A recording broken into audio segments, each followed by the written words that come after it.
This is Bophelong, a place of hope. My name is Pule Molebatsi. A very good evening to you. As a young man, all he ever dreamed about was to one day become a doctor. Today, he is South Africa's first black chief pilot.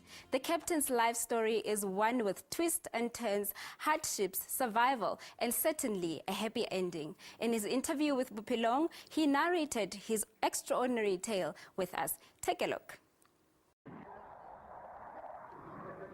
This is the story that resonates with one of many young men who held a certain fascination for the mysterious steel bed that often passes through their village. High up in the sky, the mystery steel bed appeared really small. The young man often dreamed of seeing it at close range or to simply touch it. To many, this dream seemed far-fetched. Today, we bring you the story of a conqueror who uncovered the mystery of a steel bed. Are you keeping well? Welcome. Growing up in rural Eastern Cape, Eric Manentsa never imagined that one day he would be South Africa's first black chief pilot.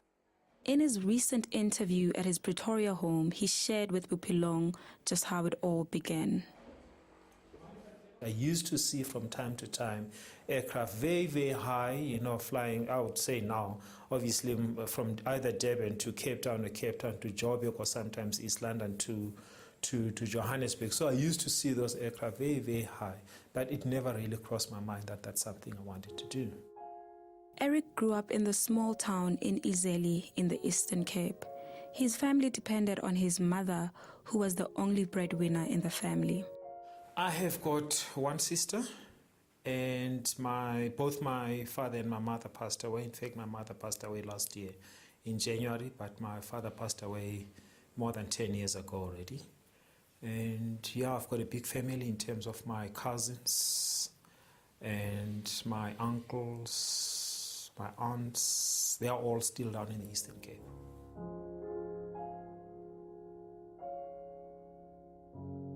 Growing up in a small village, Eric would often have to walk long distances to school, but he never missed one day of school. We grew up in a little farm. That was my grandfather's farm.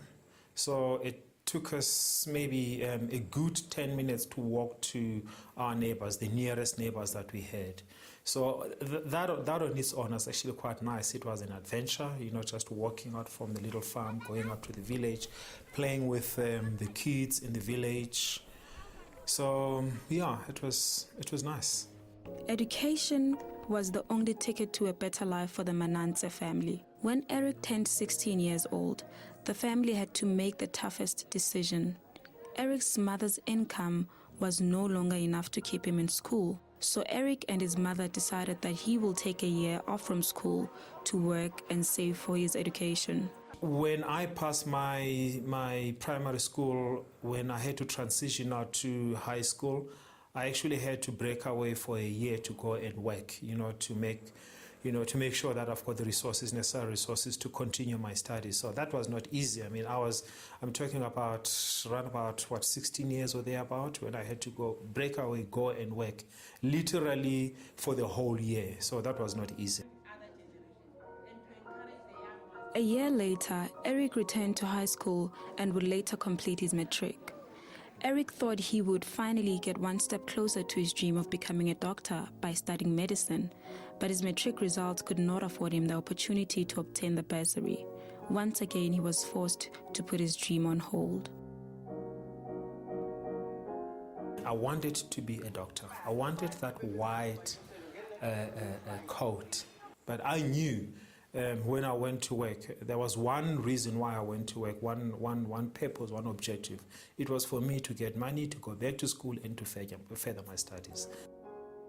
With Eric's persistence and determination to get ahead and have a career in medicine, will he be able to achieve the goals he had set for himself? Will he obtain his qualification in medicine? The story of Captain Eric Manentsa continues right after the short break. Stay right here.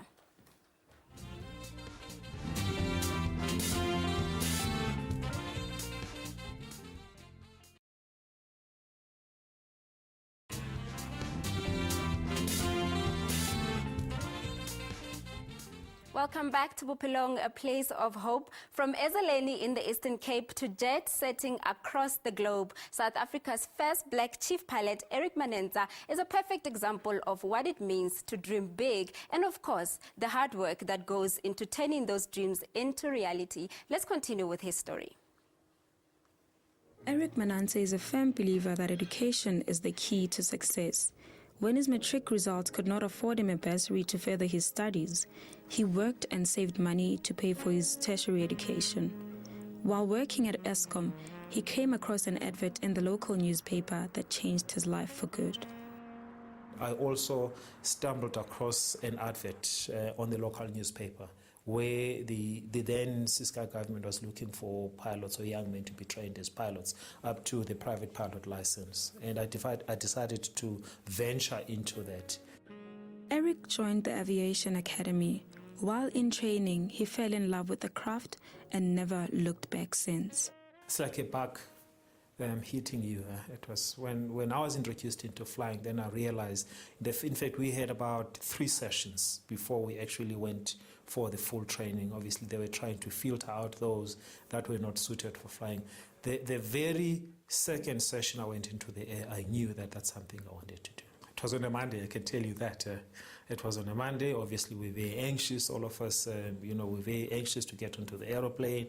And, we had the guys from overseas, from Israel that came down to do the assessment, etc., etc. So, like I said, when I got onto that aeroplane, obviously you couldn't maneuver the controls, or you could maneuver the controls, but you had no idea what they were actually doing to the aeroplane. But that was part of the assessment. And when we came back, when we landed after that day, I actually wanted to go back into the air again. So that's the kind of feeling that I got. Eric was a part of a group of the first black man who joined the aviation at that time, so he knew he had to work twice as hard to earn his pilot license. This issue of, being the first black man, it didn't cross our minds. The reality was that, we were getting into aviation, or I was getting into aviation, and the love for, I think, the subject got into me, and I was overwhelmed, I have to be honest about it. So it grew inside me, and I got this excitement. I just wanted to do better and better every day. In 1994, he joined the South African Airways. For Eric, this was a dream come true. It was not easy. I hate to say that, but I'm stating the reality. It was not easy. Remembering, of course, the fact that we were the first to join South African Airways, the first non-white to join South African Airways. And it was the time when the company was going through serious transition, of course. So we were part of that transition. And as you know, transition can be nice, transition can be easy, transition can be tough as well. So for us, it was not easy. After 20 years of hard work and determination, Eric was appointed chief pilot in May this year. Becoming the first black chief pilot in South Africa, he shared the tricks of the trade with us. I've been in the office now for almost 60 days, obviously between my flying and my office. There's some nice challenges, obviously, that come as a chief pilot, that come on your desk that you have to deal with on a day-to-day basis, and they differ in nature. Some are more urgent than the others, some are more important than the others, but nevertheless, you need to prioritize and say, what do you deal with first? But most importantly, I think you need to be there for your colleagues, the people that you lead. You need to be there, provide that kind of leadership. And I think that's very, very important. Captain Manentsa shares his success with his wife and children, who also want to follow in his footsteps. I think very proud of the fact that I think I'm one of the people who are really setting the standard and paving the way forward. But you won't hear a lot about my family talking about it, because I suspect I've got a very modest family. I suspect, I'm not too sure. But obviously, when the news broke, everybody was excited, telephone calls, kids coming together, bringing a bottle of champagne, especially my son, who's currently working as well. So But it doesn't go beyond that, like I said. And the little one, ironically, she is fond of aeroplanes. Very fond of aeroplanes. I think she might be the one, but we'll wait until she grows up. When asked for his formula to success, this is what the captain had to say. I suppose history is not something that really gets into my mind and all those kind of things. What I'm very grateful about is the fact that I can motivate and I can stimulate the young children, the young kids that are coming up to say, whatever you want to do, it's within to a very large extent, it's within your reach. I think if there's anything that I can talk about, really about my role, with respect to the people around me, the society, the nation, etc. And I think where we are as a nation, as a nation in transition, I would say, hopefully, I have provided. I have been a role model to the kids that are coming up to say, whatever it is that you want, it is within your reach. Indeed, South Africa is not only a country of miracle, it's also a country of firsts. If the captain can do it, so can you. Bophelong continues right after the break.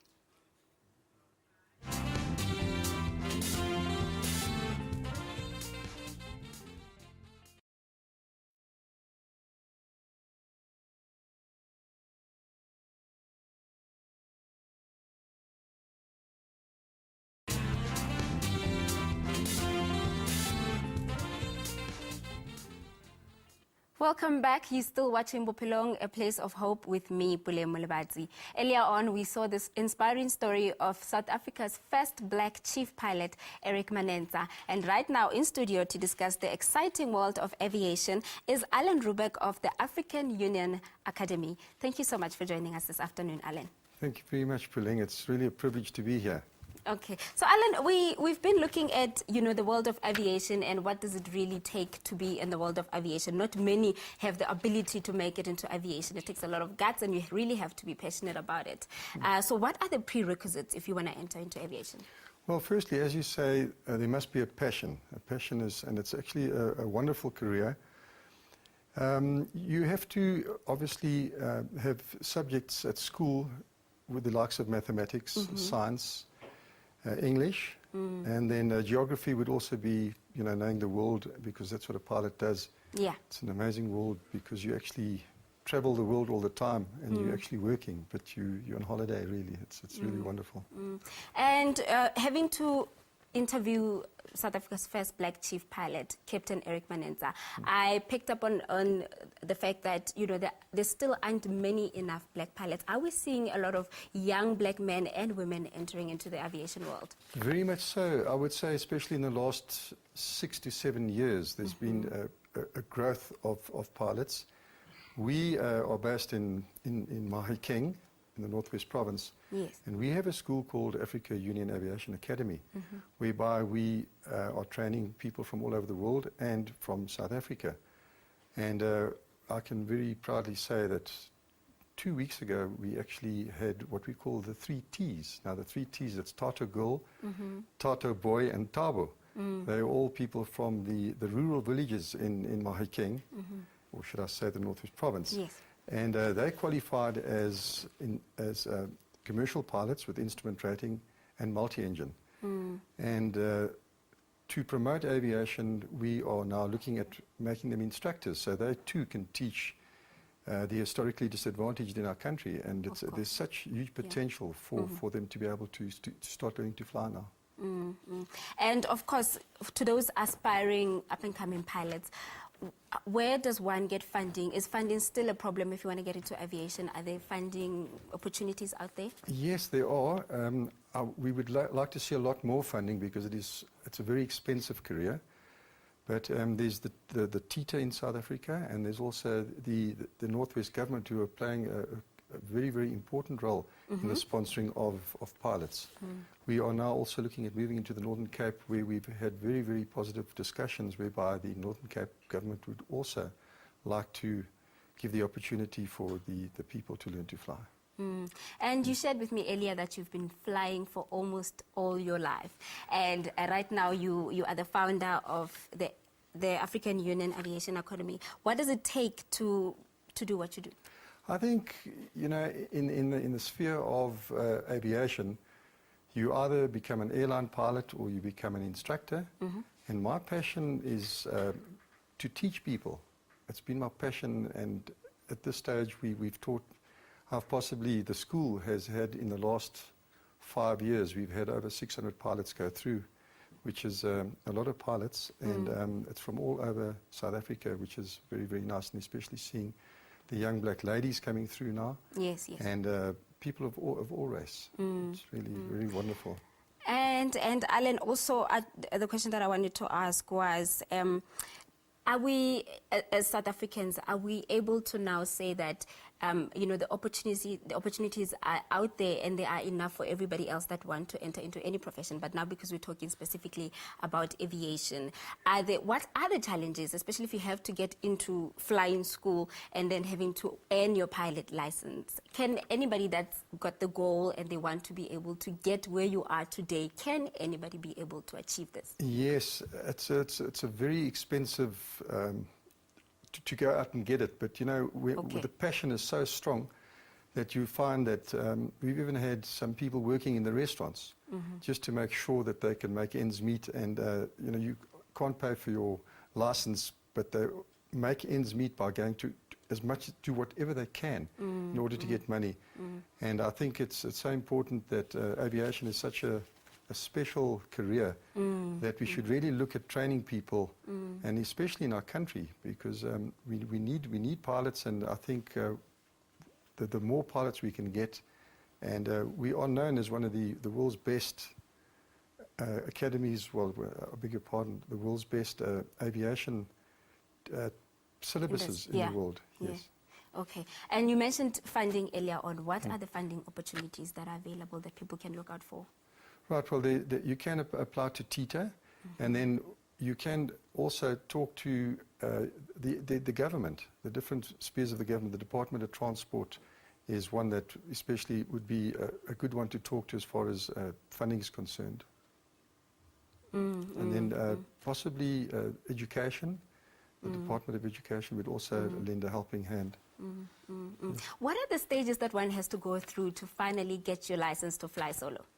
All right. Well, to fly solo means that you fly alone by yourself for the first time in your life. And what's so special about it, it only happens once in your life. Okay. You only go solo once. And to do that, first of all, you've got to get, first of all, a current medical. Thereafter, you have to do a student pilot, you apply for a student pilot license from our Civil Aviation Authority. Once you've got that, then you go and do necessary training. There are different sequences which you have to do.